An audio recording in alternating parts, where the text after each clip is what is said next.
Thousands of kilometres from home, these Egyptians are some of the first to vote in their presidential election. They're choosing between leftist leader Hamdine Sabahi and former army chief Abdel Fattah al-Sisi. This is a very different presidential election to the last one in 2012. That came just after the revolution and the Arab Spring. The Muslim Brotherhood's Mohamed Morsi won, but he spent little more than a year in power before his fall in July last year. One thing I'm sure of about this election, there will be no corruption or fraudulent act, because both candidates are very, very keen to win in a clean way. More than 6 million Egyptians live abroad, and they're voting about 10 days before the rest of their country.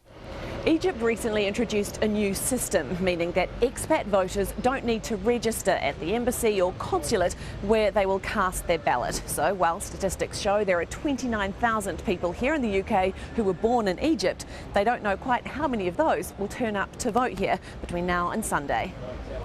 But turn up they did, from both ends of the political spectrum. The most vocal support was for Sisi, the man who forced Morsi from office. Egypt needs a strong man. Yes.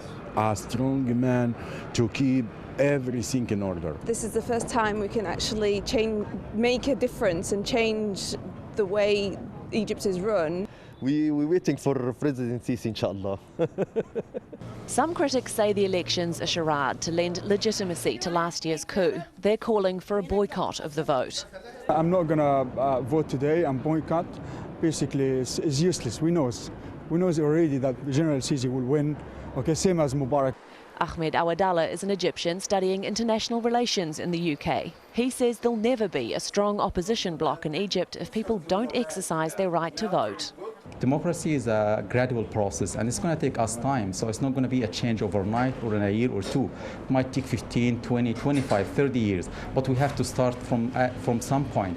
But if we keep boycotting because we don't like Sisi and we don't like Sabahi, and some people are waiting for Morsi to come back, it's not going to happen. So I think we have to start from somewhere. Results of the election are expected at the beginning of June. Alexi, Al Jazeera, London.